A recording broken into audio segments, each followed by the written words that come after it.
Шановні колеги, друзі. Dear colleagues and friends, good afternoon. Thank you for finding time and joining this our event. My name is Mariia Tomak. I am a representative of the mission of the President of Ukraine in the Autonomous Republic of Crimea, and today we are launching the event jointly with the National Art Museum of Ukraine on the occasion of the Day of Remembrance of the victims of the Crimean Tatar genocide, and today we will discuss the decolonization. And co-organizer of this event is also Crimean South organization. Our event today is called Cultural Reception of Crimea, the Decolonization Aspect. I believe that the topic how to overcome colonization, how to decolonize the Crimea is an important topic, and we would like to discuss it by the prism of arts, fine arts. Perhaps I need to explain why the mission of the President of Ukraine had become a co-organizer of this event, because we believe that the colonization should become the aspect of policy making, so there is no contradiction between our mission and this event. Today we have representatives from the diplomatic corps, from international institutions, and at the beginning I would like to make several technical remarks. That this event is held in the course of events on the occasion of the Day of Remembrance of the victims of Crimean Tatar genocide, the deportation of Crimean Tatars, etc. And I'm very grateful to Mavilie Khalil, who was one of those who inspired this event. So, in continuation of today's event, tomorrow at noon, the stream of this event will be available from our media resources. And before giving the floor to our presenters today, I would like to present Mariia Khalil, journalist, psychologist, program manager of the Crimean Tatars website, and also the author of the special podcast devoted to Crimea and Crimean topics. And I'm happy to give the floor to the director of the National Museum, National Art Museum of Ukraine, to Ms. Julia Liudmyla. I'm happy that today we have a very brief one-day exhibition of artists devoted to Crimea. Before the full-scale invasion, we had just introduced the audio guides in our museum in Crimean Tatar language, and we had big hopes as to the broad use of those audio guides, but the full-scale invasion started, and actually today's event is a continuation of that work. For us, it is extremely important to host this event because speaking about arts, we come to the story about very difficult events, tough events, because working with pictures and art objects, we approach to the things which had remained from that tragic times, these artifacts we witnessed that time. And I'm happy to welcome you in our museum. Thank you very much to the mission of the President of Ukraine in the Autonomous Republic of Crimea. We are very happy to see you all here. Thank you, Mariia. And now I would like to give the floor to Mr. Milatasha, permanent representative of the President of Ukraine in the Autonomous Republic of Crimea. Thank you, Mariia. It's a big pleasure to say welcome words in this room with unfortunately bare walls that were beautifully decorated with pictures in the past. The full-scale war had changed the background and the context of our everyday lives. I would like to recollect a story from the 3 years point when we, together with Mr. Aliyev and Sergei Musayeva, started the initiative to cover the events in Crimea several times a week. Recently, Rustem Saleyev, a ceramic artist, approached to Crimean South and suggested to quit the Crimea, and together with his rich collection of Crimean Tatar artifacts, ceramics, etc. And he explained that he expected that the Russian Federation would expropriate all the Ukrainian art objects, including Crimean Tatar national objects, and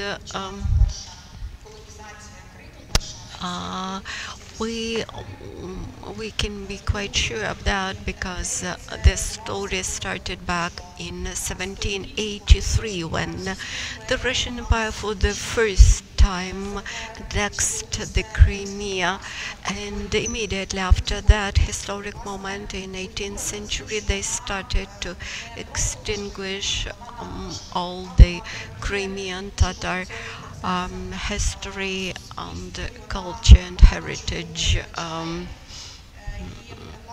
and further on, not only the Russian Empire but the Soviet Union, the Soviet Russia tried not to notice the Crimean Tatars and their culture, and that fact, that attempt not to notice found its reflection in arts, and you can clearly notice that there are a lot of landscapes, beautiful landscapes of Crimea. And some of them you may notice Crimean Tatars as indigenous people, and that's why we supported and warmly greeted the idea of the museums to exhibit the art objects from the Crimean Tatar heritage and related to the Crimean Tatar history and the history of Crimea in general in public space on the eve of the anniversary of the Crimean Tatar people's genocide. And I'm very happy to wish you efficient discussion, and we're happy that Crimean South and the representative, the office, the mission of the President can join this discussion. Thank you, Tamila. Having seen the topic of this event, I immediately started to think,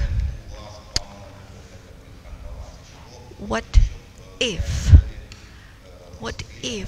the libraries in Crimea, the old Crimean Tatar libraries, were not burnt in the Bakhchisarai Palace, if lots of art objects were not destroyed? What if the past generations would learn lessons from the mistakes done by the previous generations? What if the sequence of generations would not be disrupted? In this case, we might expect that generation by generation of Crimean Tatars would work and reflect this world in their native language, in their own way, and in this case the world might be much richer.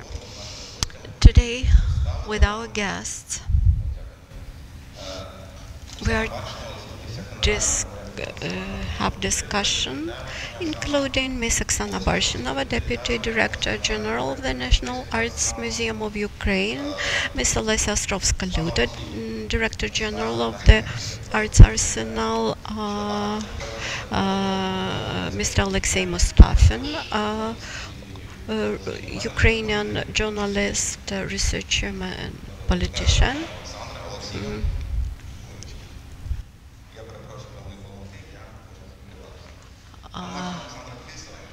And Mr. Martin-Oleksandr Kyslyi, historian, researcher, and lecturer at the National University of the Kyiv-Pechersk Academy, and also Mavilie Khalil, journalist, psychologist, and program director of the site Crimean Tatars. Thank you for this introduction.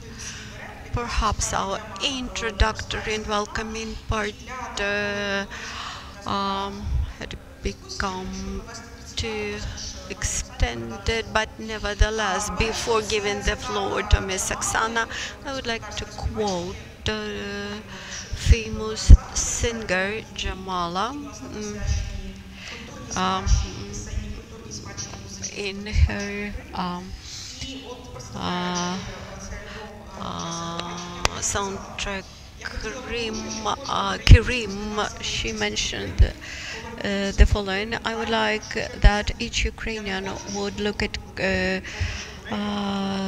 himself as a part of Crimea, bring Crimea back to Ukraine mentally.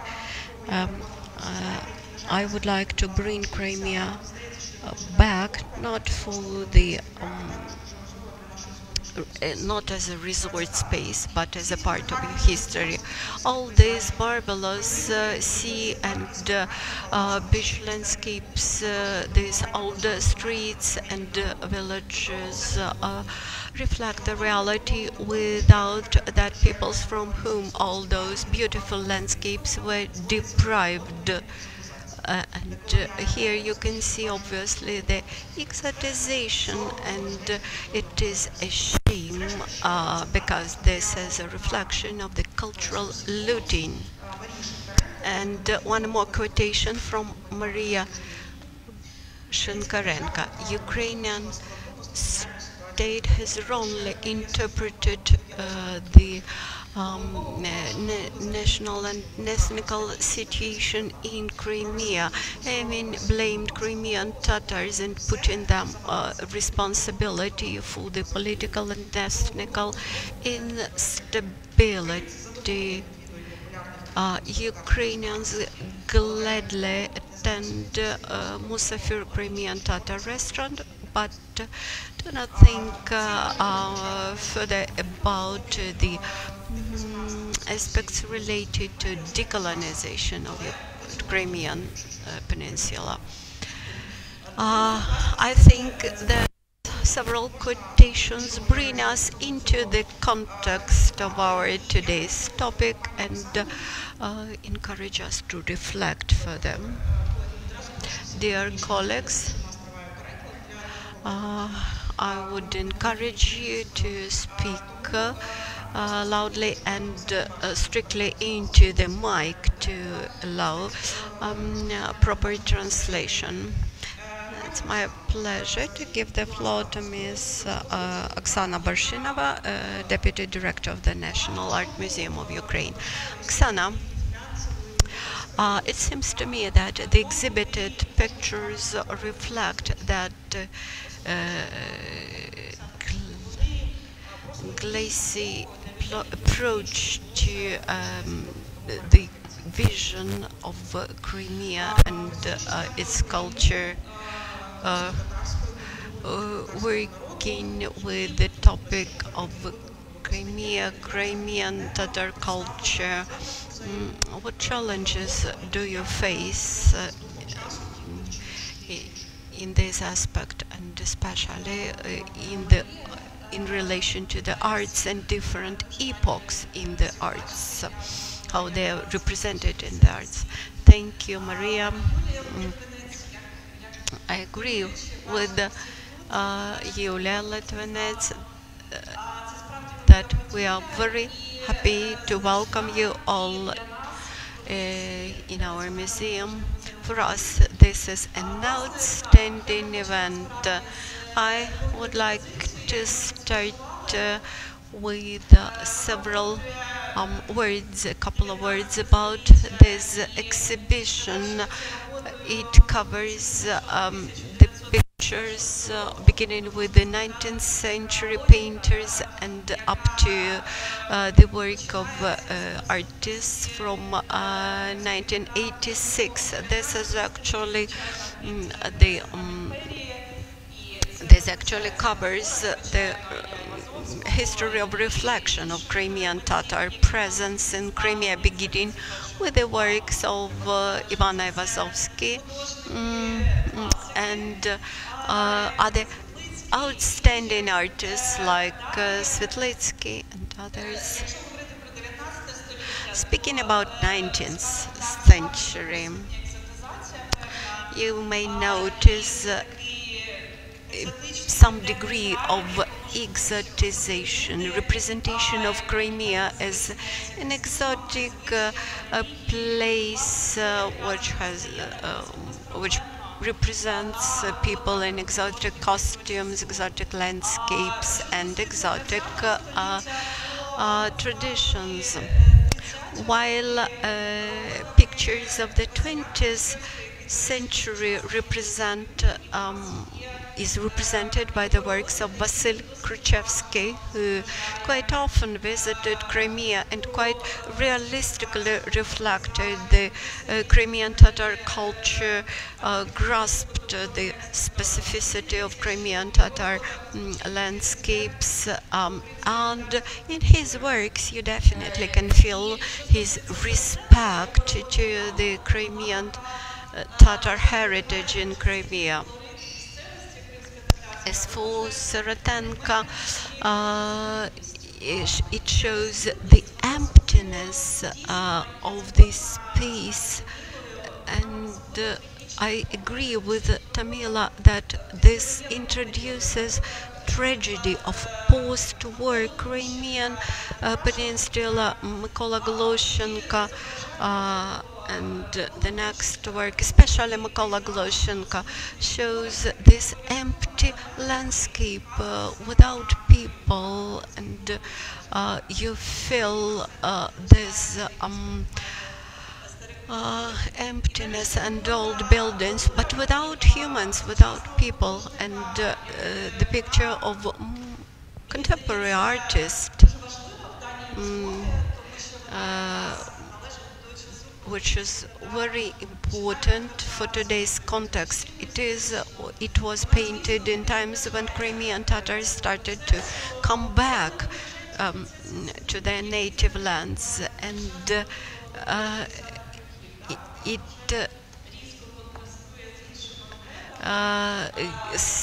reflects the changes which began in late 1980s, and it contrasts with the rest of pictures exhibited here.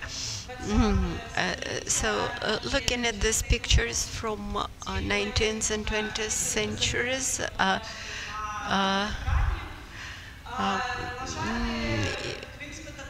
you may feel the richness of our collection. Unfortunately, we do not have Crimean Tatar painters in our collection. But in late 19th, early 20th century, they had the whole generation of such artists. I'm thinking about Vasilkivsky and his graphic works. You can see them on our screen, and which are under research. They provide very detailed reflection and depiction of everyday life, of surrounding and the economy of Crimean Tatars. This painter was deeply involved into everyday life of Crimean Tatars. In general speaking, about challenges before the museum workers, we have to mention that the museum collection in general remains under-researched from the Crimean Tatar culture point of view. You mentioned the recording of audio guides in Crimean Tatar language, but this was just the first step towards development of this Crimean Tatar topic. We believe that our collection suggests and provides rich material for further research. And we feel that we have to include the Crimean topic into our permanent exposition. Looking at Vasily Kryczewski's work, Twilight at the Crimean Vineyards. This is very rich picture from the interpretation point of view, and it requires some context to be supplemented to it.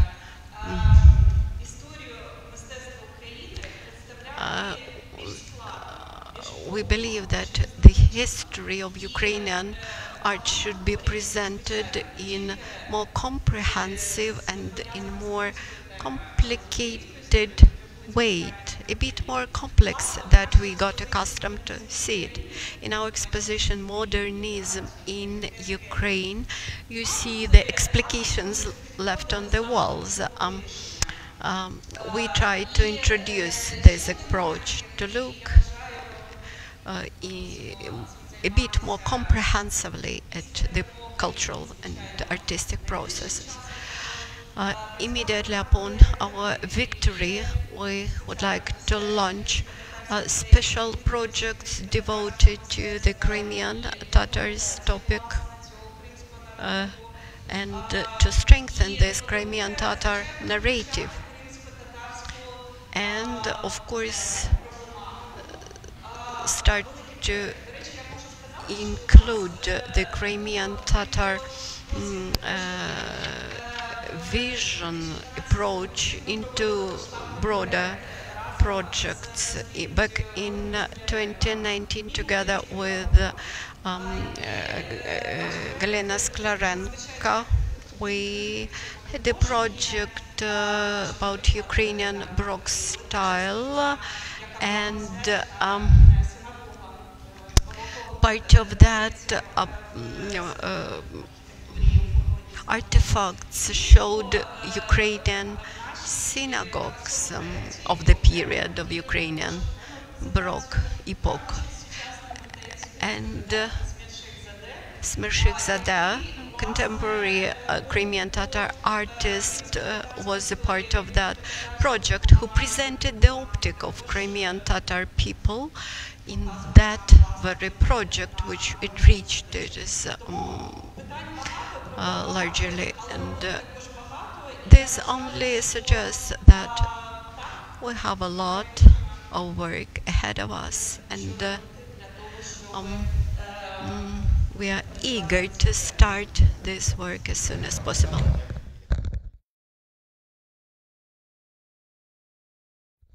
Okay, yeah, I want to continue on our conversation about the paintings, and I want to ask Mariia. Much has been said in the society about the Crimea with the taste of baklava. What do you see here and what you don't see here? Well, it's hard for me to talk about the art. I'm not an expert on art. I'm only a typical spectator. I think this is a beautiful Crimea, but it's not realistic Crimea, because we all know that Crimea is about sea and mountains, but we need to look at the Crimea differently, have a different view on it, because it's important to understand the context in which those creators of these artworks were. What time they lived in, and what they saw when they actually went to the Crimea, when they stayed in the Crimea. I look at the art from the prism of psychology, and that's a very good experience, because creativity is always about sublimed experience or trauma. And when we see a picture, we should not only be looking at what we see directly, but also what the creator wanted to tell us. And when we visit different museums and we see different pictures, we look at the colors, details and style, but we should also be able to hear this message that the creator wanted to convey. I didn't have a chance to look at those pictures closely enough, but indeed they sort of depict this beautiful Crimea, but the Crimea is not alive on these pictures, and it's important to see that, because when we read about the Crimea, when we look at different artworks related to Crimea, we need to understand what the author wanted to show us, what life they wanted to show us. And these pictures, at first glance, they deliver this message of people-less Crimea. What does it mean? I mean, what kind of Crimea they saw? Why do we see that kind of message from the from the authors, from the creators? We need to think about that when I have a chance to look at them closely. Yes, indeed, I had also the same parallel view, similar view. When we had Holodomor in Ukraine, when people died in millions, and at the same time the Stalinist regime would be talking about the fact that people are now living better and more wealthy and so on. So yeah, that's about it. When I look at the pictures that date back to that time, so this is this diversity that I also bear in mind. When Oksana talks about decolonization of Crimea, I mean, I remember in the arsenal in Kyiv, there was a project about impressive stories of the Crimean. So what is it all about? What we mean when we say decolonization, and for you as a head of one of the most important institutions in the country, in this area, how important is decolonization topic for you? Because I think you were thinking about that before the 24th of February, when the whole world recognized the fact, but the project did occur before, and share with us your opinion, and tell us what the Crimea has a special context compared to the Ukrainian mainland. Thank you for the invitation.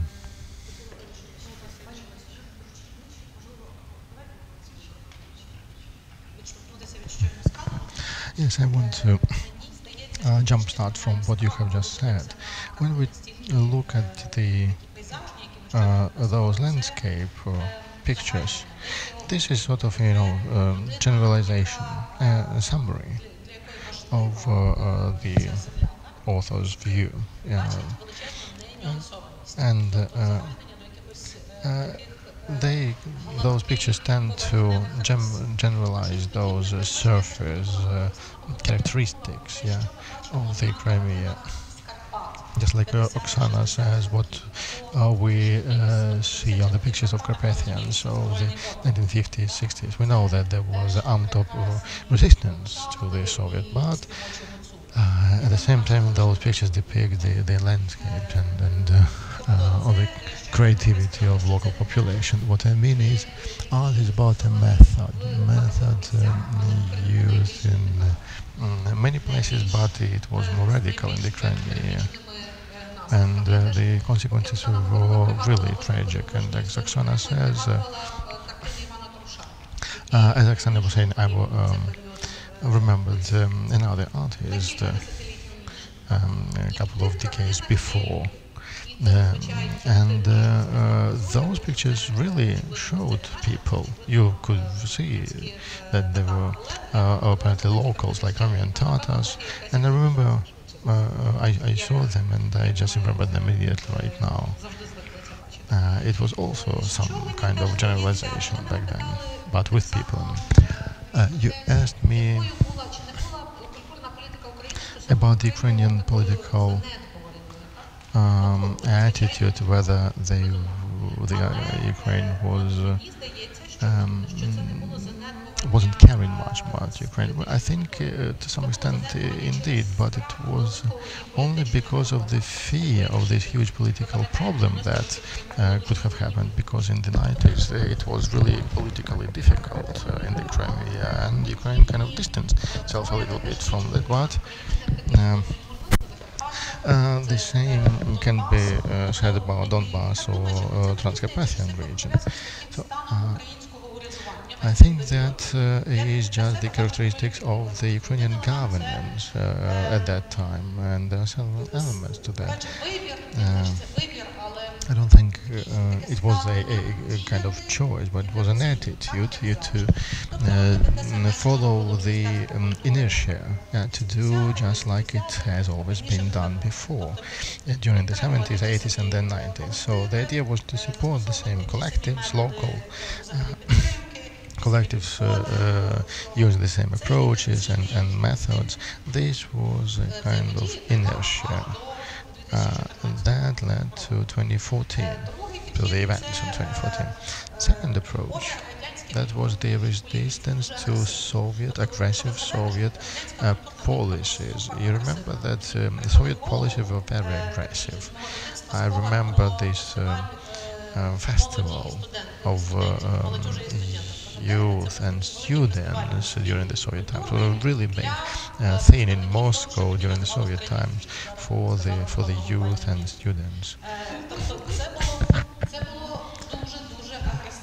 It was very aggressive, and it was a very aggressive way to indoctrinate the people. And some people who were responsible for the policies in the 90s, they wanted to get rid of this heritage, and sometimes it wasn't possible. And the third thing that I want to share with you, these are only my personal views, they're not based on some researchers.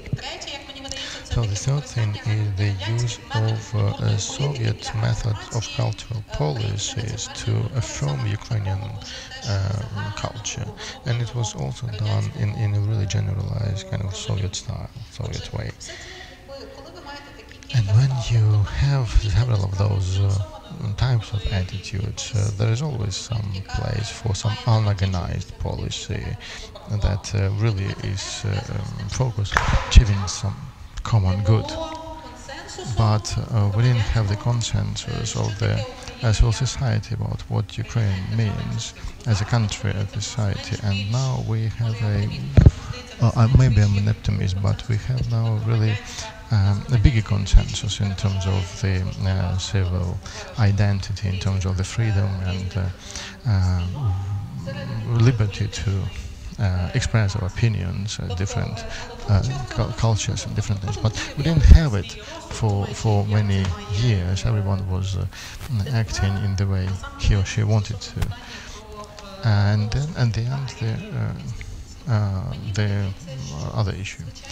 I think we need to have some policy making on the government level when you have some political vision, because we want to achieve the common good through election, democratic processes, but on the level of each institution, that's where we need it.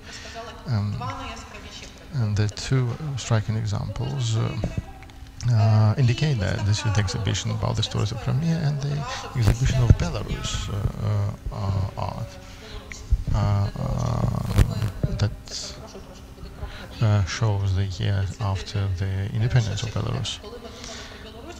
When we were thinking about this Belarus exhibition, we also thought that, well, Ukrainian culture had a lot of support from Polish culture during the previous decades on the level of interpersonal context or institutional context, and we also, as a cultural community, have some commitments, in particular to Belarus art and Belarus institutions, and that was one of the reasons why we wanted to organize this exhibition, Belarus art. When we were thinking about the exhibition about the Crimea, we had 2 points.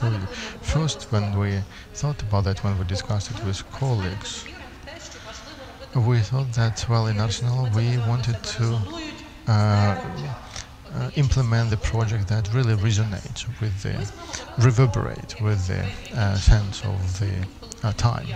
And we were thinking what was there in the mind of Kyiv citizens, and we thought that it was before the 5th anniversary of occupation of Crimea, and it was evident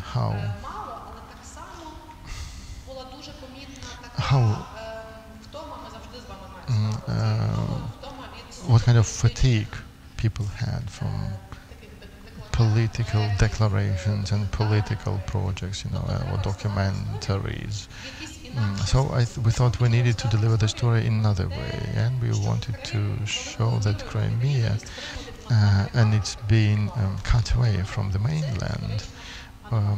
It was a historic abnormality, because Crimea has always been closely related to the mainland, and the way Crimea had been developing, it was related to the way peoples were moving.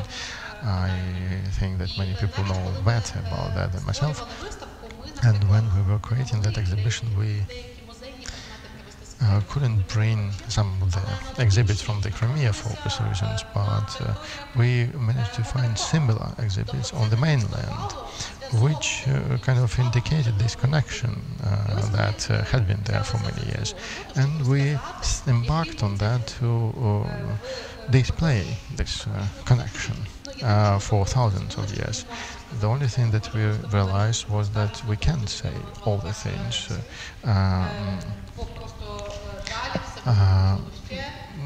because of the first annexation, because we would need to ask a lot of questions to ourselves about cooperation within or interaction within Ukraine. So that's what we were going to do on the next stage. But to sum it up and to answer your question whether it can be regarded as a cultural policy on the level of institutions, I think we can, but we didn't think about that from the very beginning. It wasn't our framework of thinking. But when you look retrospectively, yes, you can say that indeed that was the case.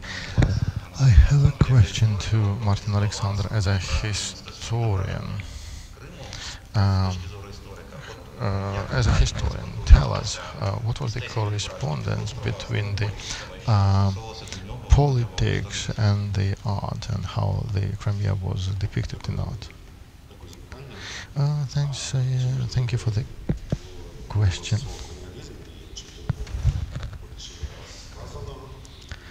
Much has been said about that.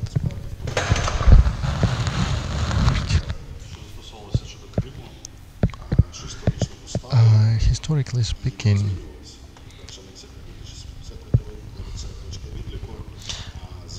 the first point from which we can count the political countdown is the following. The Crimea was announced during the times of colonialism, and the Russian Empire received its kind of small element to join this club of colonial nations. And the first step of colonial history of the Crimea, we know it very well.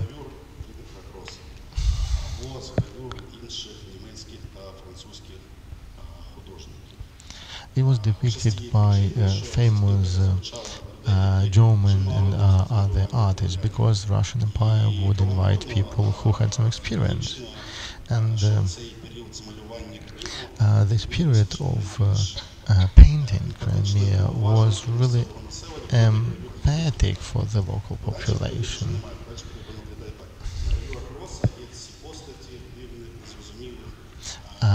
But it shows those exotic clothes and those people in those clothes, and that lasted until the Crimean War. And then the picture started to show not a mysterious Crimea, but something that can be owned, and that was a period when people started thinking about resources, and Crimea had this southern seaside area, and people, were thinking and talking about that resources of Crimea, the usefulness of the Crimean air and sea. And as a result, people from the big cities started to travel there, in particular the Tsar family.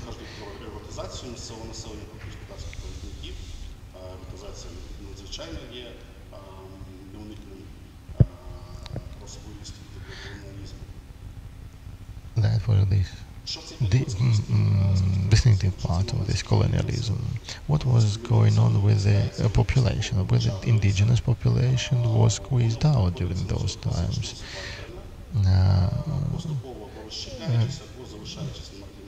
Gradually they became marginal everywhere, in politics, in culture too. The culture of the 19th century,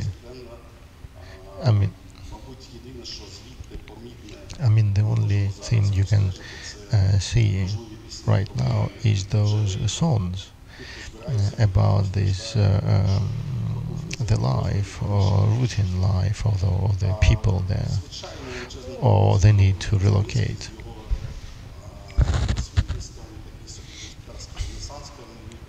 There was some sort of renaissance that led to creation of this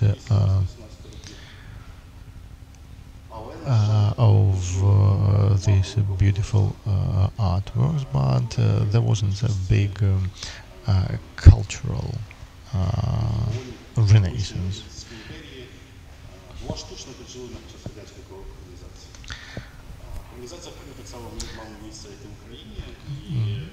The colonization continued back then, and it was done very aggressively on the local level, on the level of local talents that were, rather taken to Moscow, to Russia, to go to schools there.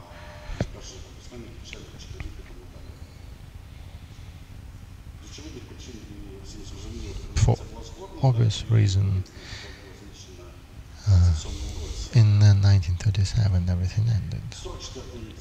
The year 1944, this was the peak of this history of attempts to colonize Crimea and the attempts to turn it into a Soviet project. The local population continued looking at the Crimea as a resource, just like during the Tsarist times.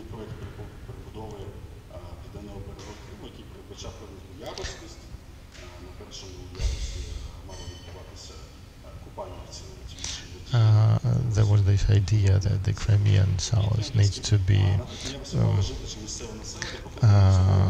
built as as layers, as tiers. On the first level, this is a bathing level where people enjoy the sea. On the upper levels, the kind of administration and others.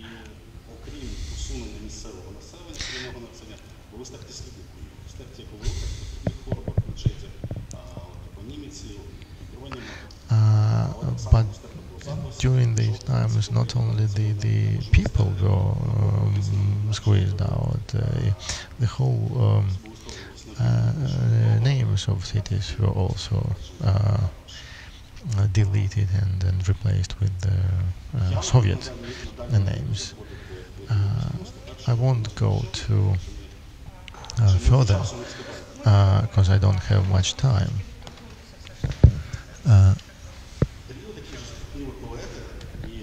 Okay, we do have some time. So the period we're talking about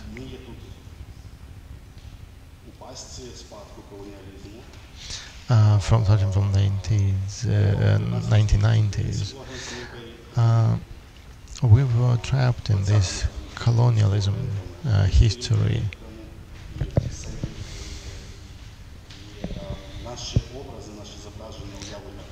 Our ideas during the independence were largely based on traditional views, and that's related to everything, related to those as chibureki, these national dishes, or other stereotypes.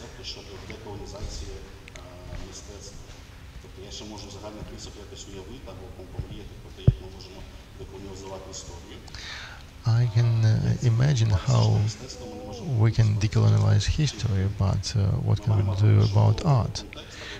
I think it would be harder because we would need to retrieve the context or do something else. Because we can't fully decolonize art.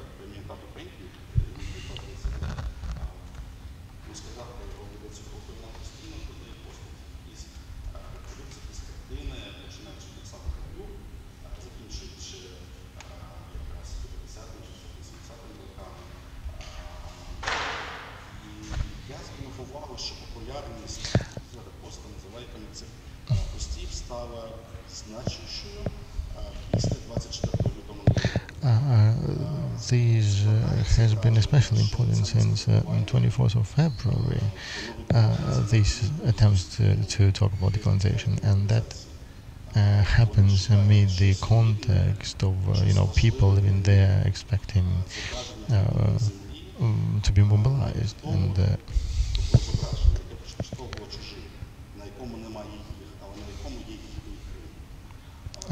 that is reflected in art too. That's why probably we have so many pictures where there are no people, pictures about Crimea, like those trees and this swallow's nest, this famous monument, and in the Crimea.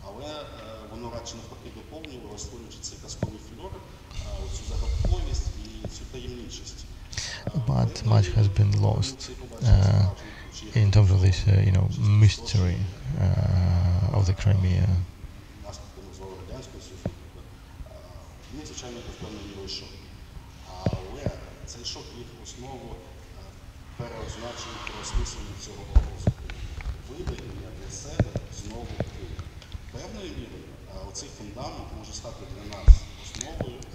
And I believe that the new history can be the foundation of these changes of this view on the Crimea for us.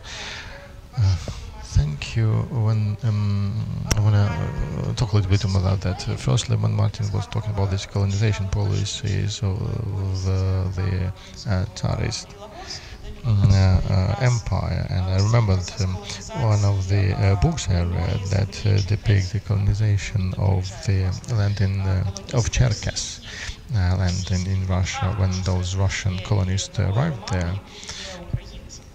One of the characters was a Ukrainian actually there, and they were happening the same things like you described.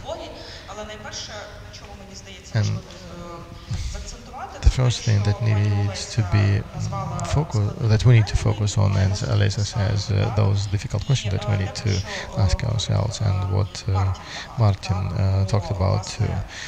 I mean the agency of the empire in the Crimea, because the Ukrainians were also agents of the Crimea. We didn't have the legal capacity, but certainly we have to accept it. Maybe it may look right now as not something relevant because Ukraine is being a victim of armed aggression, but now we are still thinking about the reintegration of the Crimea, and we need to think about that and realize these things, and we need that kind of conversation in the Ukrainian society. And I want to move on to our next speaker, Oleksii Mustafin, who has recently published a book, Pearls in the Steppe, conversation about the past of the Ukrainian South. And I think there's also a very important story here, because when I read this book, I saw a lot of important things that I didn't know. I mean, the things related to the Ukrainian history, and we understand that the story of Ukraine now, for all of us, is a story of Rus. Then there's Gallic and Volyn kingdoms, and but there is also a story of Ukrainian South that very often is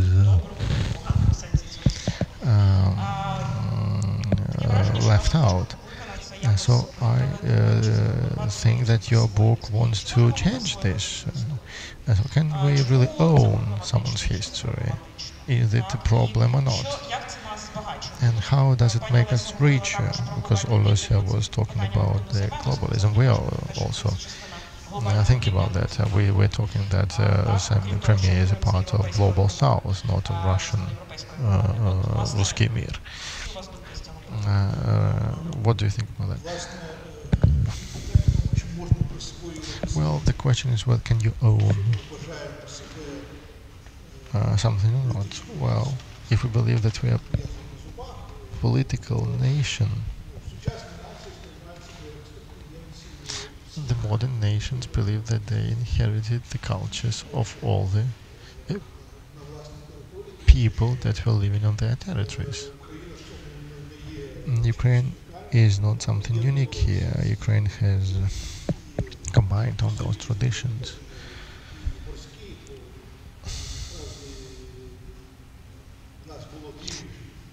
And we had to division lines between steppe and non-steppe, and between sea and mainland, and it was organic.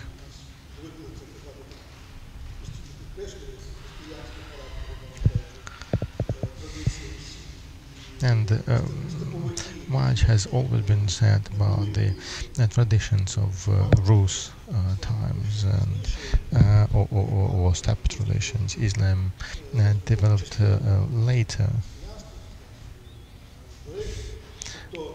after Christianity, but the conflict has never been there. It was an organic process of combination, and since we're talking about the post-colonization, when the Russia appeared on the south and north of Ukraine, it didn't stop this combination, cooperation. And I want to support the previous speakers here, because indeed those processes ran in parallel. Ukrainians were deprived a lot of their rights, along with other peoples, and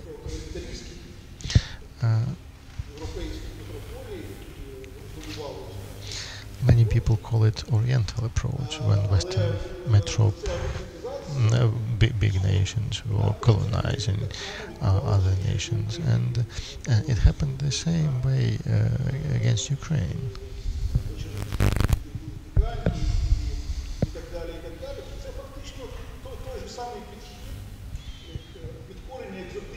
So the approach was the same. It was an exotic country depicted in Gogol's books, and a mysterious country that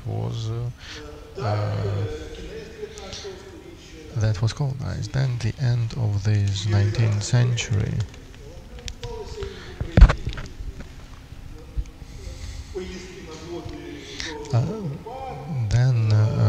there was this 19th century when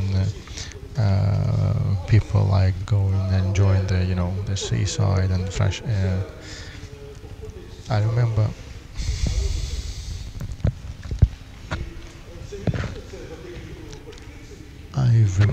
that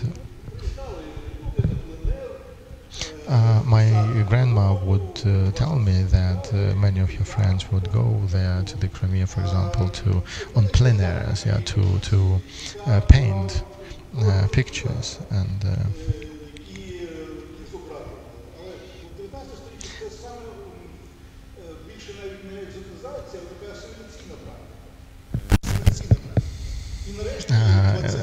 that what was happening there in the 19th century, it was more assimilation processes that were going. But then in the 20th century, the Crimean Tatars were expelled, and it was an opposite process. You remembered about Holodomor here, right? And when you look at the pictures from that times, that shows a lot of wheat and bread. You start asking questions where this bread ended up.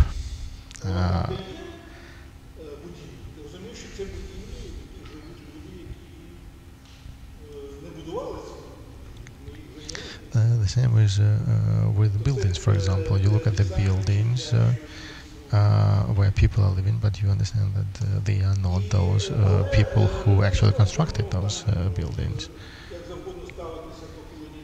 You can have different attitudes towards colonialism and colonial practices, but the question is how we perceive ourselves and what we need to do next. Because what we experienced, it was a colonialism trap, for Ukrainians. Ukrainians will always propose this role to be an accomplice in colonialization, so join us and be a part of the colony. And Ukrainians have always been like Scots. I mean, there are Scots. They're also a lot of, more or less, exotic, being independent and all, and they're Irish, and English and Scots are kind of colonizers for them.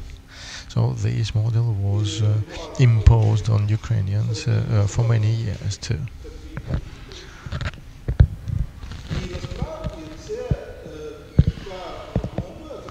And this was a bomb planted a long time ago, because for obvious reason people tend to follow their emotions, and the people were accustomed to the status that they had, and they didn't want to change anything. And those who were reminding them about that, they make them angry, Those people make them, irritate them. Now there is a live discussion about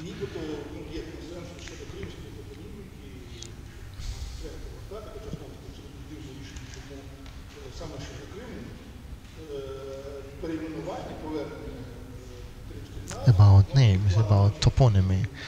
As now a lot is being said about the need to restore the names they used in the past. But when you start asking people about that, what names need to be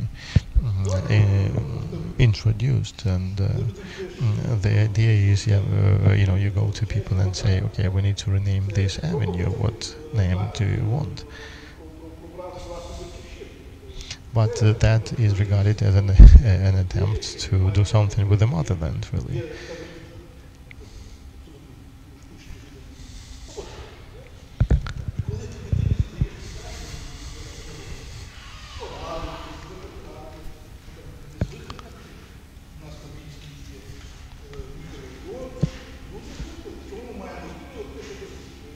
And people naturally ask the question, why would we change that? And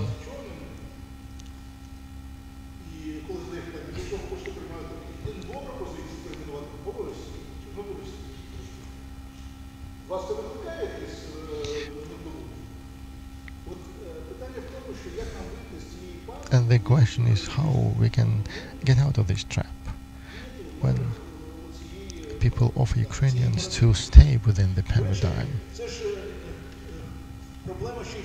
And the problem is that there has been this tradition for forever, this image that there is an enemy.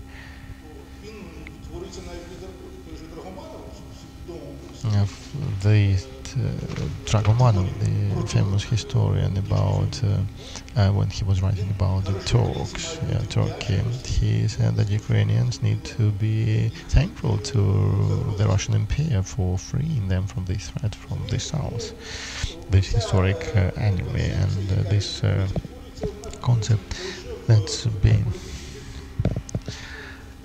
repeated and repeated over and over again, and it is displayed in the artworks. So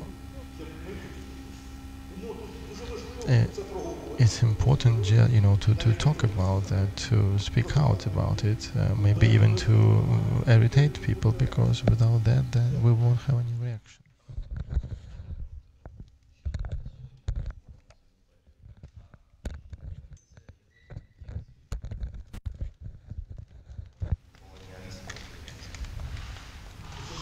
A question to you, whether this is a sign of the colonial perception of the world. Yes, you are quite right. It is easy to put responsibility on somebody than to accept that you are a part of the same colonial attitude.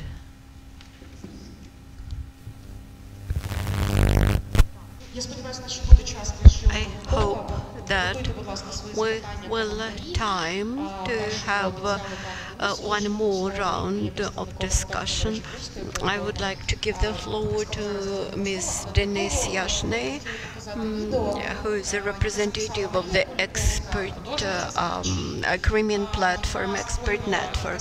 But before that, I would like to give the floor to Ms. Mariia Kulikovska, Ukrainian multimedia hybrid artist of Crimean origin, and she created several projects on the eve of the first Crimean platform summit.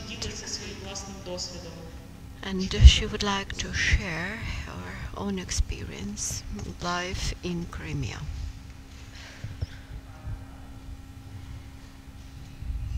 Hello, I'm Mariia.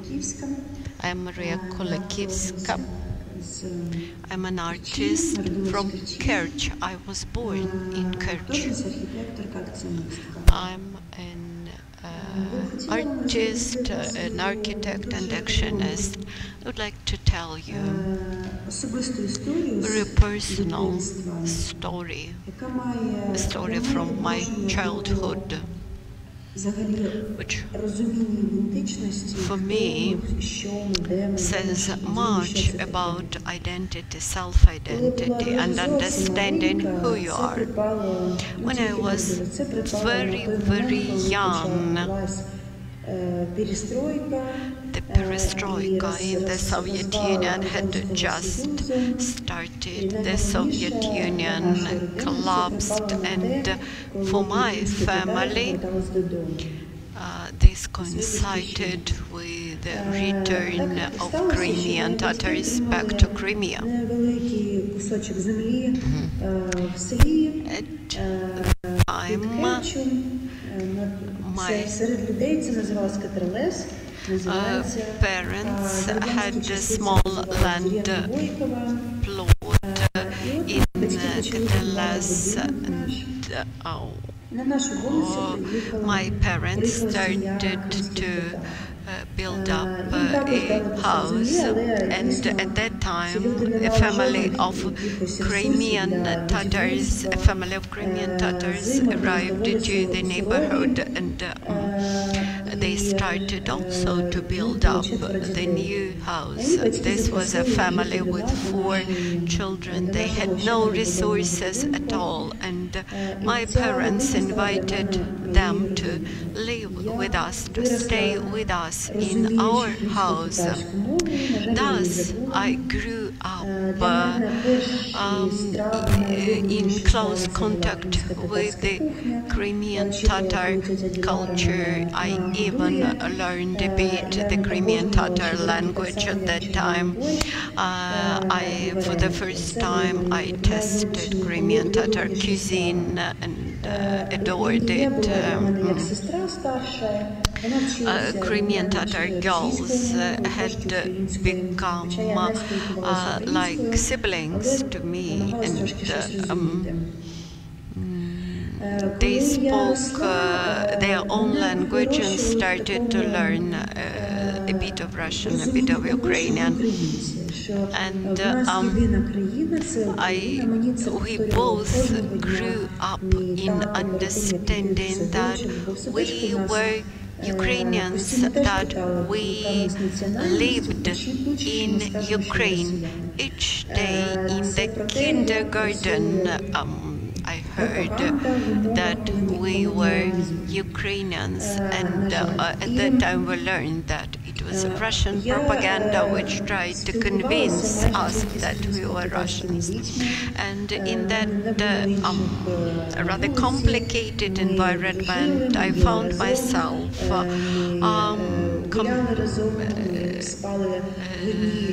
staying in the surrounding of exclusively Crimean Tatar children. We spent a lot of time together. I had actually 2 Easters in a year. One was Ramadan holidays, and another one was Ukrainian Easter, Ukrainian Orthodox Easter.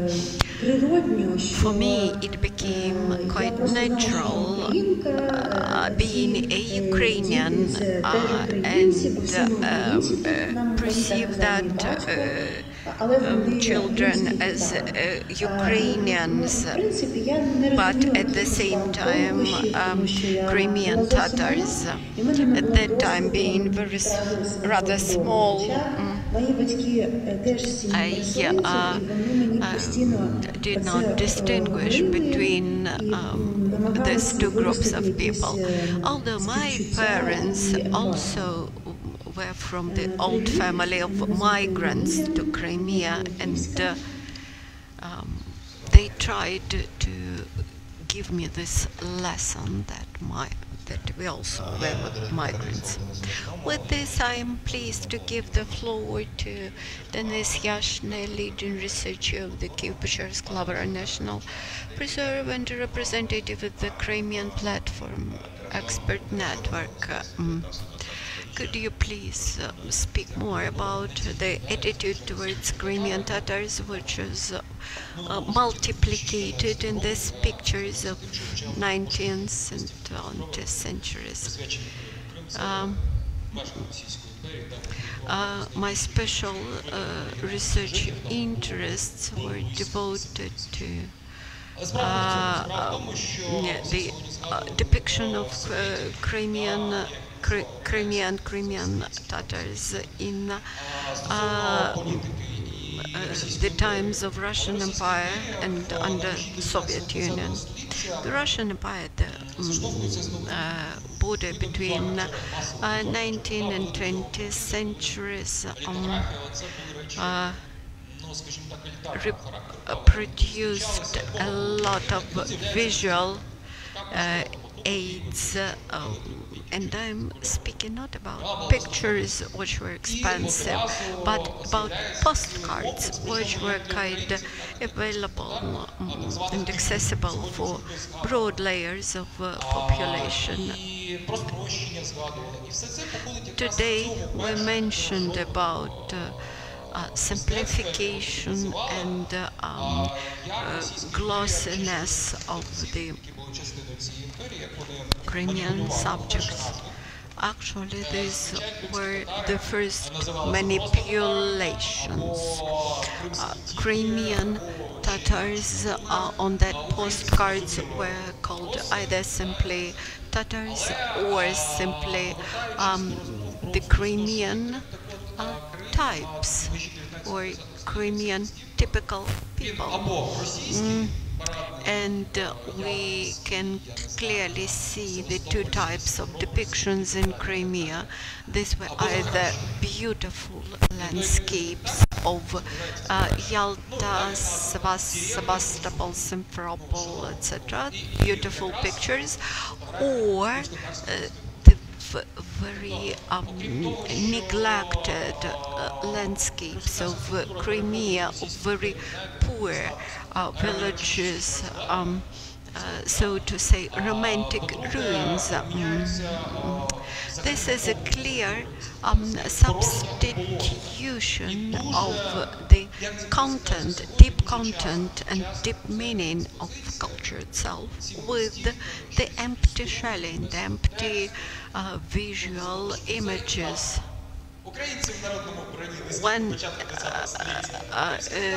And thus you may find out Ukrainians in their national costumes at the postcards of early 20th century, Crimean Tatars or simply Tatars in their national costumes at the postcards national at the beginning of 20th century, and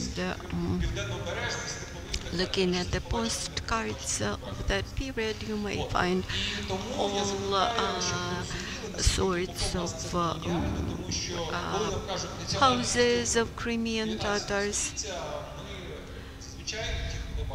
When we look at the postcards of early 20th century, you see this very typical views and landscapes which you expect actually to see there, either glamorous cities and landscapes, glamorous landscapes, or very poor villages. And you should ask yourself a question: who were the authors who produced all that colonial vision? Now I would like to open our Q&A session. You may offer your questions and maybe comments. I would like to ask a question. Good afternoon. I'm Alexandra Galenka. I'm a historian. First of all, I would like to say from the very beginning that I slightly disagree with Liudmyla. While Chepareks may sound offensive to as a representation of Crimean culture, for me Chepareks had become the starting point for my interest in the Crimean Tatar culture. I had immediately when I tasted it, I asked myself a question: why why this culture might be interesting to us, and how we Ukrainians should build up our relations with this culture. And when we speak about parallels, why, as a Ukrainian, I should object against the Ukrainian borscht. So why to object against the Crimean Tatar chaburek? I think this is a cultural heritage, a part of cultural heritage of Crimean Tatar peoples, and perhaps there's a part of Crimean Tatar heritage will live longer than even Jamala herself. And now a bit of comments about what I have heard today about this new, very definite new notion, agent involvement or agent representation of the colonial culture, and about decolonization.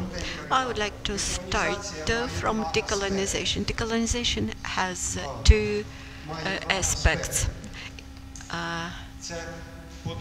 The first one is to overcome the heritage of the colonizers and to overcome the vision of the colonizers upon the decolonized, and to overcome the feelings of yourself as a colonized nation. And the attitude of the colonizers could be described in one word.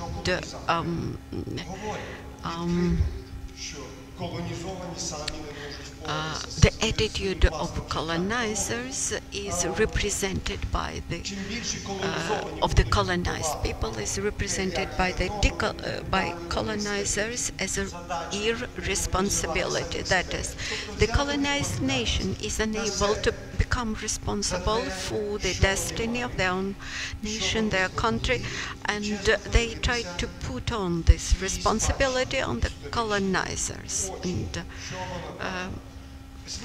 that is first step to decolonize yourself, is to accept this responsibility. Quite often we listen to the slogan, Crimea is Ukraine. Who could formulate this? Just in one sentence, why Crimea is Ukraine? I can formulate it in two words: the onshore corridor, the onshore connection. I can say it in one word as Ukrainian historian, because Ukrainian people created Ukraine by means of colonizing the Crimea. That is simply saying that Crimea is Ukraine because Ukrainians colonized Crimea. In 1193, Ukrainian regiments of Prince Iziaslav met Oleksii army 30 kilometers from the Crimean Peninsula. Bogdan Khmelnytsky and his troops in his capital in Chigirin, 400 years after Prince Iziaslav, just in 300 kilometers from the Crimean Peninsula.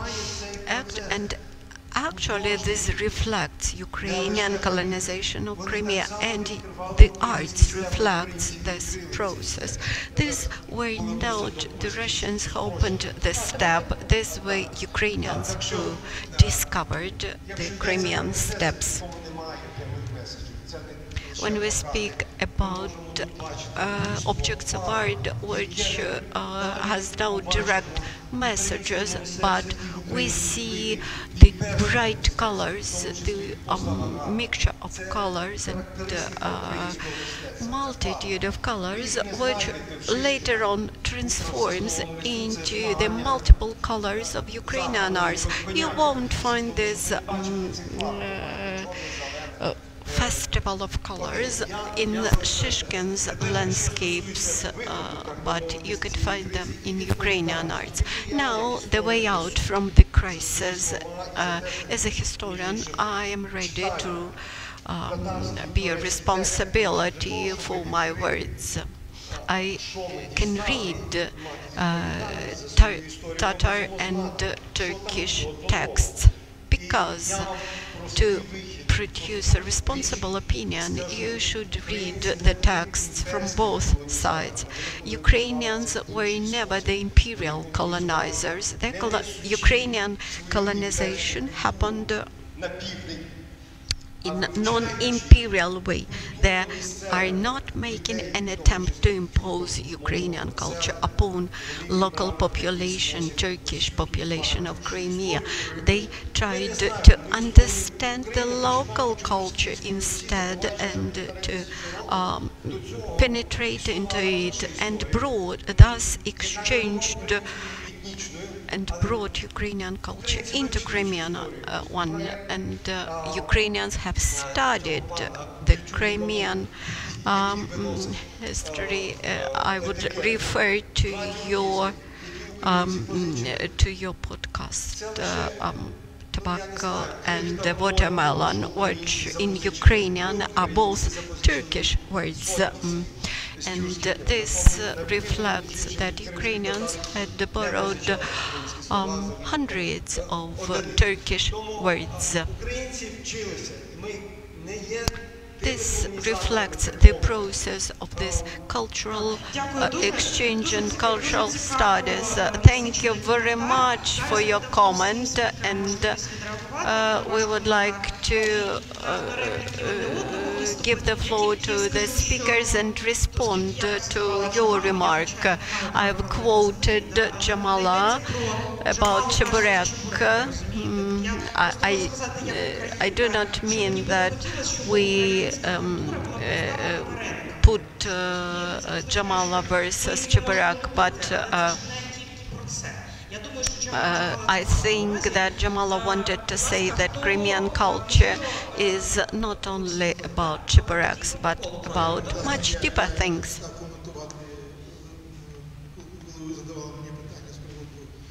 I did not want to comment on history during my intervention, but Alexander had added much from the historian's point of view.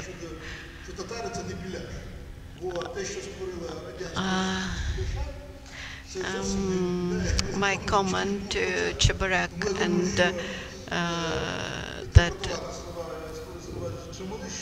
Cheburek is a distorted, that Soviet Belash is a distorted version of Cheburek.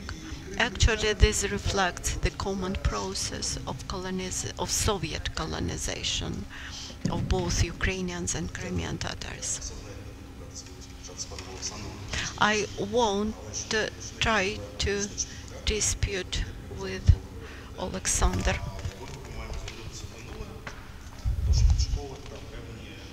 I believe that we should look into the past of both nations and find the images which bring us closer to each other.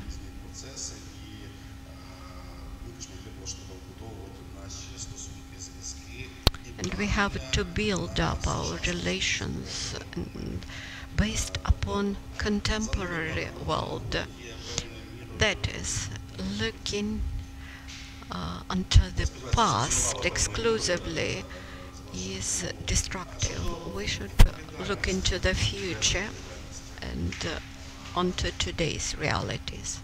As for the responsibility, a video by Mariia Kulikovska resonated in me in Kerch. I knew a person in 1980s who was trying to rediscover Crimean Tatar wells, who was fundraising for this big project and trying to restore them. And at that time, among Crimean Tatars who were coming back in late 1980s, early 1990s, they did not respond to that project, and I think this happened due to the terrible situation of that people, which we heard from Mariia. They were in difficult life circumstances. They were coming to the empty place, and they had to build up their lives from scratch. In my discussions with Crimean residents, I heard quite often that the beginning of the years 2000, it was the beginning of national development, for ethnical development, for Crimean Tatar community in Crimea, and that development of the local community was disrupted in 2014. Again, about Chebureks.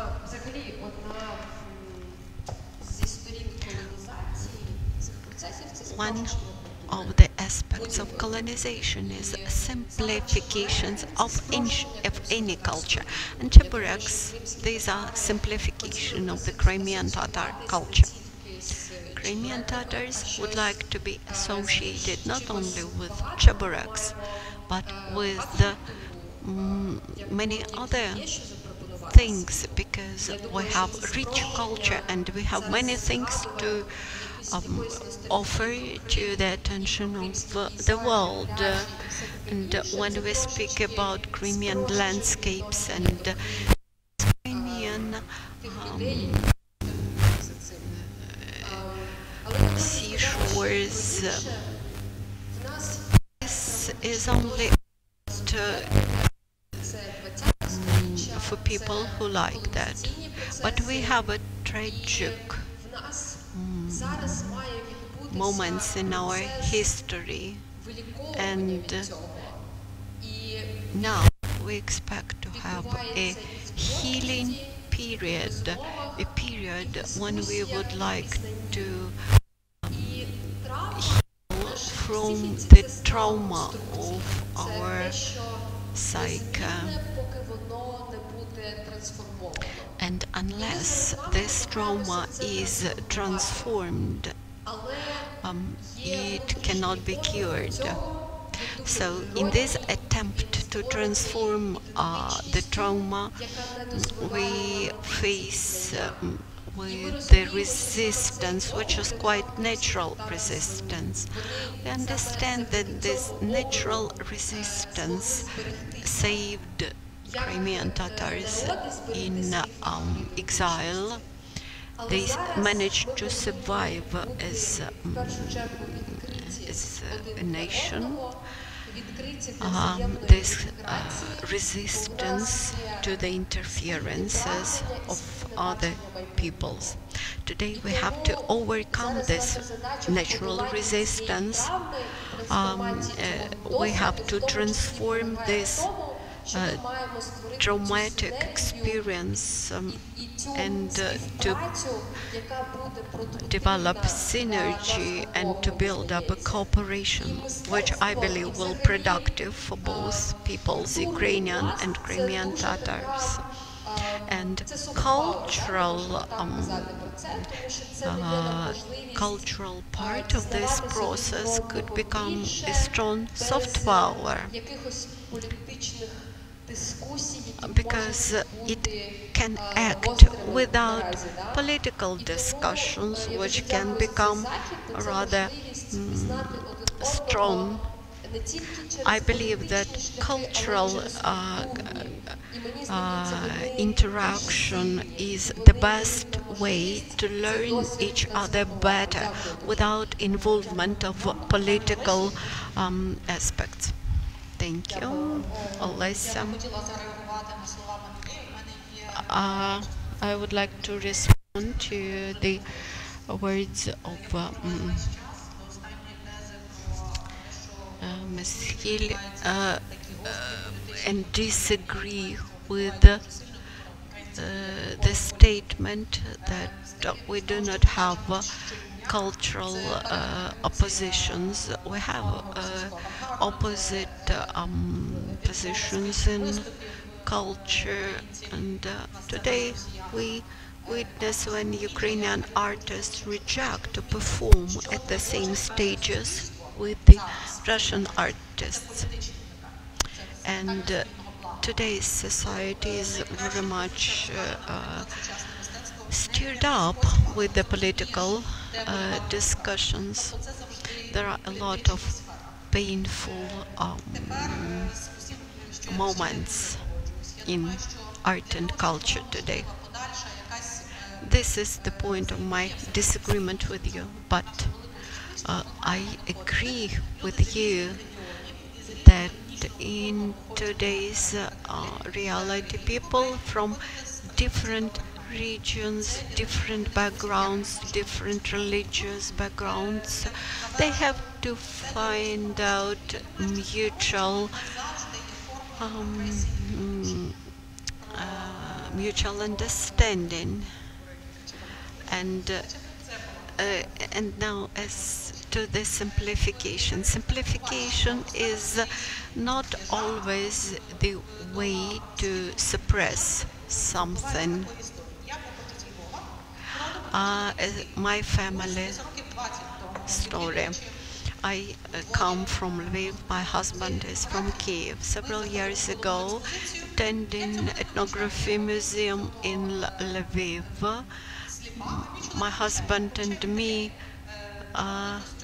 my husband have noticed that there were national costumes from Lemkivshchina, Boykivshchina, Hutzolshchina, and Eastern Ukraine.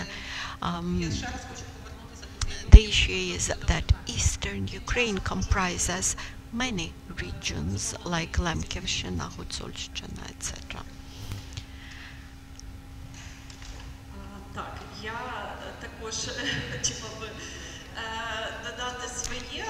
I would like to speak from the museum worker point of view. I believe that first of all we need dialogue. When I mentioned the need to start research projects about our collection, and this won't be possible without Crimean Tatar researchers. The studies of the collections and decolonization, this should be two parallel processes, as well as there should be a parallel process with Ukrainian decolonization. These days we work on the new exhibition, the new concept of our exhibition, which will open after the victory. We want to change our approach and remove some inertia which we inherited from the Soviet past.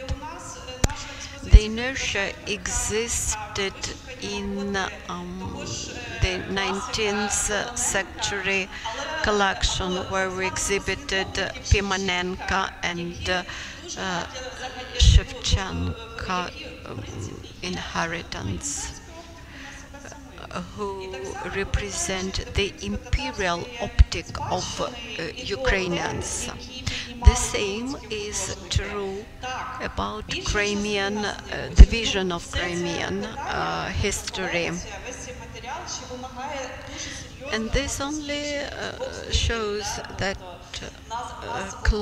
the collection of our museum requires further studies. Even this first glance suggests that those who would like to understand new things, that they should be at the proper level of readiness to find out new things. Експертної мережі Кримська платформа хоче щось сказати. І Ваше питання візьмемо і потім будемо завершувати. Ну, по-перше, я хотіла подякувати за таку дискусію, вона дійсно дуже-дуже потрібна. Ближче. Дуже потрібна, мені здається, взагалі, да, в рамках сьогоднішніх таких дискусій. І декілька рефлексій моїх, і одне питання буде. Ну, перше, я була на виставці «Дивовижна історія Криму». Це була перша така культурна подія після звільнення мого чоловіка Ахтема Чегоза в 17-му році. Ця виставка була, наскільки пам'ятаю, наприкінці 17-го року. Або на початку 18-го, це не важливо, да. Але, ви знаєте, як кримська татарка, дійсно, я абсолютно згодна з тим, що сказав пан Мартін, про те, що ми шукаємо щось, що буде давати тобі сили жити далі, да? Бо ти покинув свій дім і відчуваєш себе, ну зараз мені здається, такий травматичний досвід ми всі вже маємо, і ви розумієте, про що я кажу. Я була на той виставці декілька разів. Перший раз на відкритті, потім я прийшла через тиждень, потім ще тиждень. І намагалася для себе знайти в тих дивовижних дійсно історіях Криму про різні культури і народи якийсь такий, знаєте, континуїтет. Бо логічним завершенням всіх цих націй і культур, які проходили через територію Криму, є кримські татари. Бо навіть сьогодні тут, в цій залі, є представники кримських татар, і ми дуже різні. Наші антропогенні наші якості, вони трошки відрізняються, тому що ми мікс всіх цих народів, які були на теренах Криму, які нас сформували. Бо правда, дійсно, ми спочатку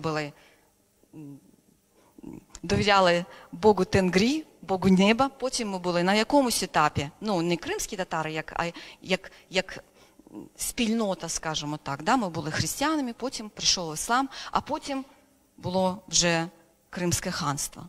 Тому мені здається, починати треба саме з цього, з розуміння того, хто ми є.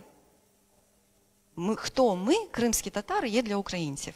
Ми є тим, що нас постійно нав'язувала радянська історіографія, тим в 13 столітті, вибачте, пришедшими ордами монголо-татар, чи ми є саме тим міксом культур і народів, які нас сформували як націю. Це перша така рефлексія. Друга рефлексія якраз про колоніалізм.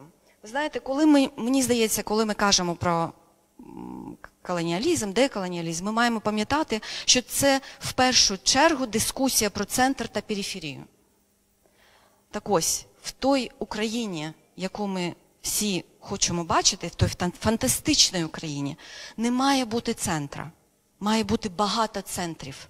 І мені здається, от саме такий підхід, він і буде формувати от цю фантастичну країну, в якої буде ця політична нація українці з різним походженням, але з єдиною такою парадигмою, да, скажімо так.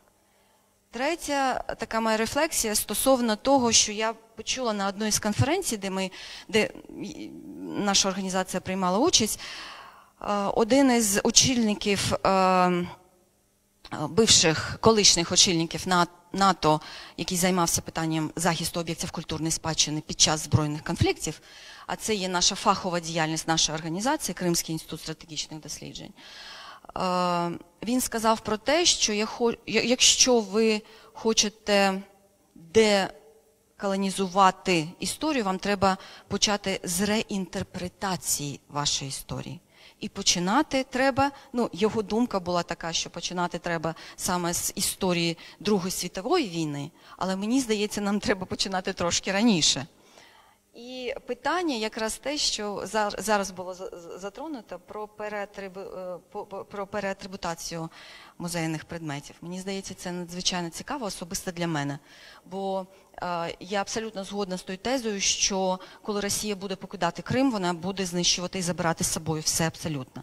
І якщо ми кажемо про історію, культуру кримських татар, то це взагалі дуже трагічна історія. Бо єдиний пам'ятник, який у нас на сьогоднішній день є, це Бахчисарайський ханський палац.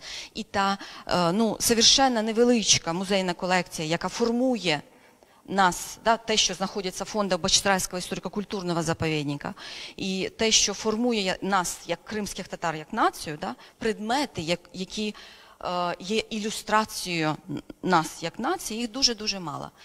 Я за весь цей час мого перебування вне Крима, я побувала в дуже багато різних музеїв, бачила декілька музейних предметів, які атрибутовані, на мій погляд, не зовсім коректно. Бо ми все пам'ятаємо, що певний період історії, взагалі все, що було пов'язано з Кримом, було заборонено. Да? Чи можливо зараз, і чи готова зараз, от на вашу думку, як експертів, Україна, українські інституції, українська держава почати процес саме переатрибутації тих предметів, які знаходяться в музейних фондах і пов'язані з історією Крима, які зараз атрибутовані, наприклад, як османські предмети, або персидського походження, або щось таке. От таке питання. Вибачте, що так довго, але... Дякую. Так.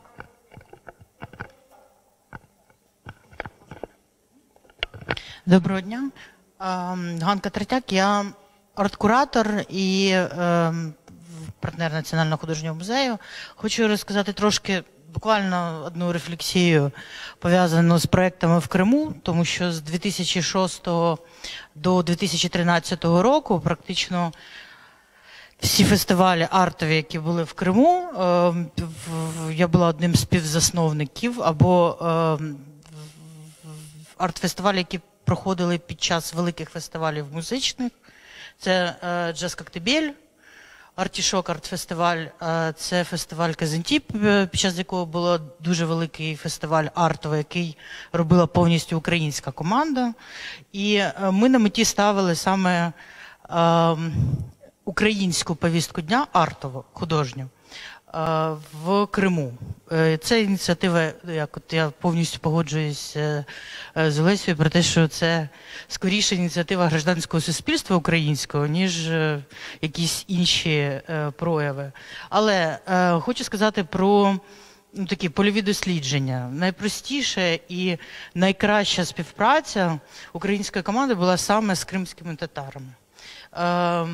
Треба сказати, що ми і кримські татари відчували завжди себе в Криму під час проведення таких артових великих форумів. Це були міжнародні проекти, в деяких там приймало участь від 56 митців топових на той момент з різних країн світу.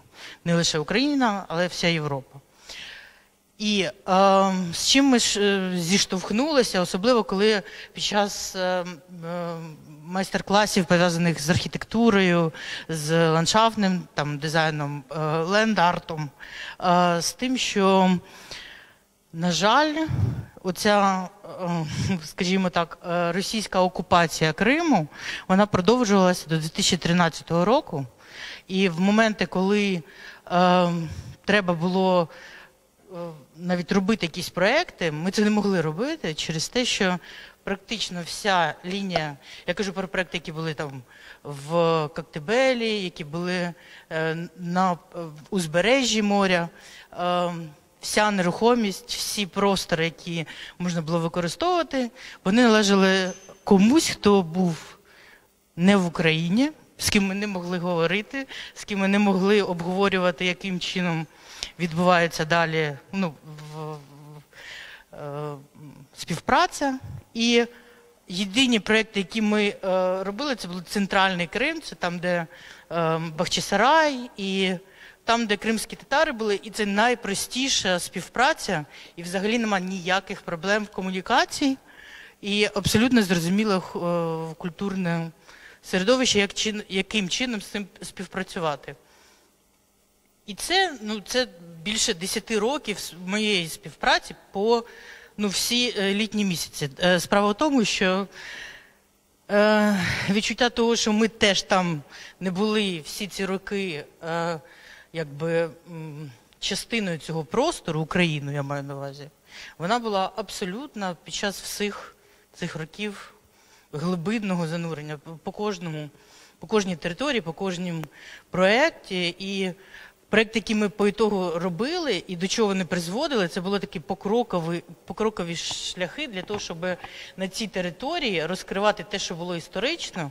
Починаючи від 2013 році там святкування 100-річчя будинку Волошина і переосмислення того, що відбувалося тут на цій території всі ці роки, треба сказати, що треба враховувати ситуацію, яка є зараз, а яка буде після того, коли Крим повернеться в Україну.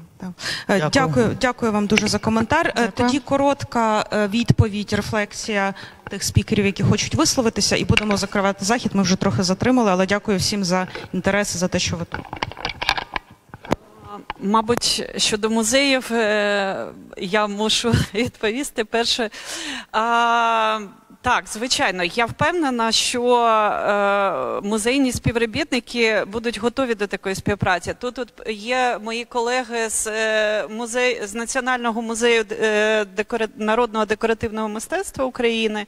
Я думаю, що вони або підтримують, або прокоментують мої слова. Жаль, пішов наш колега з Києво-Печерського заповідника. Але, я думаю, що тут повна відкритість, звичайно, до переатрибуції, звісно. Робота над дослідженням музейних колекцій ніколи не припиняється. Що стосується художнього музею, зокрема там нашого досвіду, то, звісно, ми знаємо про таку проблему, що багато хто з художників кримсько-татарських можуть вказуватись, як, наприклад, узбекські художники, або там мати якусь іншу ідентифікацію. Звісно, що це також процес, це також робота, до якої ми готові. Взагалі, я хотіла би сказати, що про це говорили інші спікери, і я їм страшенно вдячна за це, про те, що у нас, ми дуже добре розуміємо досвід кримських татар, їхню долю, тому що тут говорили про Голодомор, про інші геноциди, що ми всі там переживали це.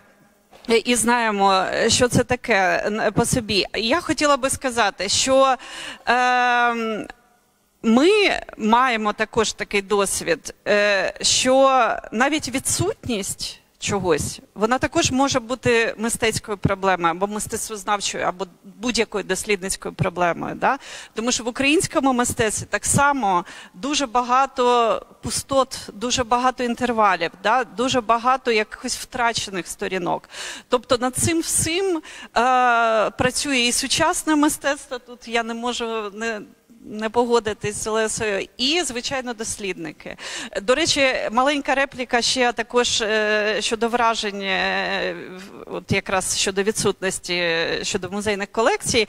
Мої молодші колеги з нашого музею, вони поїхали на ознайомчу поїздку, таку міжмузейну, до Дніпра і потрапили в Дніпровський музей, історичний музей імені Яворницького. І коли вони повернулись, вони сказали, що їх страшенно вразила експозиція, тому що там є античність, скіфський період, далі порожнеча і козацтво.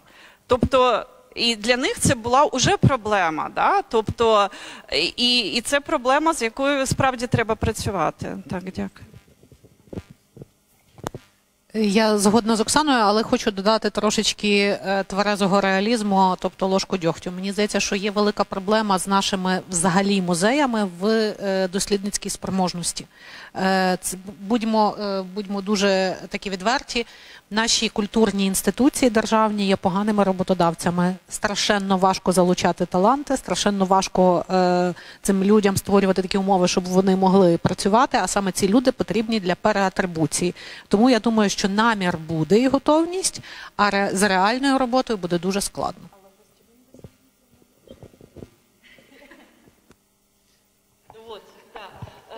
Пані Людмила, якраз директор.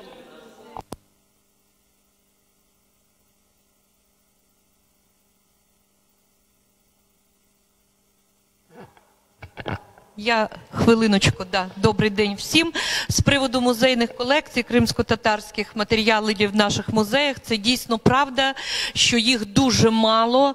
В нашому музеї зберігаються дуже чудові кримсько-татарські вишивки. Декілька з них зараз в музеї коштовностей виставлені на виставці кримсько-татарській, які чудом вони збереглися і далі вони будуть. От ми сьогодні сиділи з головним зберігачем, і я кажу, ну от після війни треба відбудовувати експозицію, і треба, мабуть, уже виставляти кримсько-татарські вишивки в тому числі, і треба десь знайти автентичний кримсько-татарський костюм. Це теж було б дуже доречно, тому що музей декоративного мистецтва, але він був українського народного декоративного мистецтва, а не декоративного мистецтва України, тому є прогалини і в формуванні колекцій.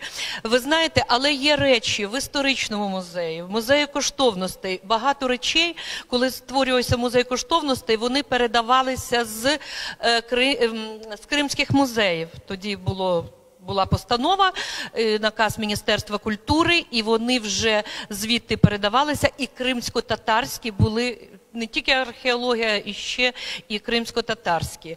Що стосується атрибуції, ви знаєте, музеї, я не згодна з тим, що треба, це проблема залучати фахівців. Я знаю, що наш музей, історичний музей, ми тісно працюємо з кримсько-татарськими колегами, розумієте, які приїжджають на конференції і які допомагали атрибутувати саме кримсько-татарські речі. І особливо те, що стосується і вишивок, і те, що стосується ювелірних виробів. Так що я не думаю, що в цьому є проблема, просто є проблема у відсутності, тобто в недостатності цих матеріалів.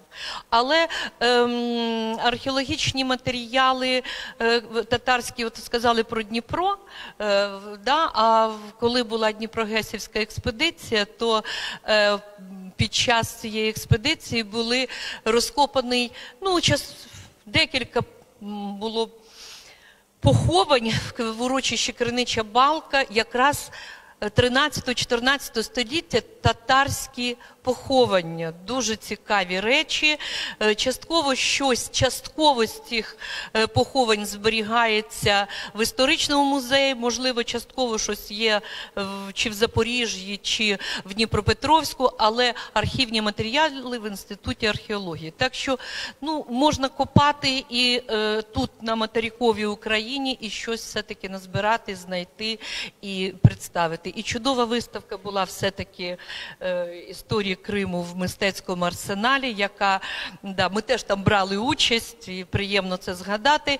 І ви знаєте, те, що треба зараз, це все популяризувати і доводити, і показувати, тому що, це дуже велика культура. Я займалася просто археологією Золотої Орди, звідки теж витоки ці всі, які в кримсько-татарському мистецтві, і в Криму, в центр Золотої Орди Салхат і Старий Крим, де розкопки багато років чомусь ввів Ермітаж, а не Україна і не Крим.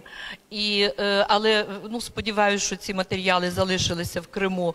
Так що багато, з давніх часів багато матеріалів в Криму і в Україні в тому числі. Просто треба їх підняти і популяризувати. Дякую. Дякую. Дякую всім спікерам сьогоднішнього заходу. Дякую гостям, які і слухали, і брали участь. Дякуємо організаторам цьому чудовому музеєві, представництву президента, організації «Кримсос». І сподіваюся, що за рік-два ми вже побачимо тут взагалі супернові картини, які відображають вільний Крим і які відображають його не глянцевим, а справжнім. Дякуємо. Так, дякуємо всім, так само спікерам, передусім, які озвучували багато дуже цікавих, свіжих, сміливих думок. І також, між іншим, запрошую всіх на виставку, яка триває в скарбниці Національного музею історії України, яка присвячена кримсько-татарській культурі. Це фантастична виставка, і дякую і організаторам, і всім дякую. І також на сторінці представництва президента України в Автономній Республіці Крим є перелік музейних інституцій, 14, в яких зараз тривають ці короткочасні такі проекти, які присвячені 18 травня і Дню вшанування пам'яті жертв геноциду кримськотатарського народу. Всім спасибі ще раз.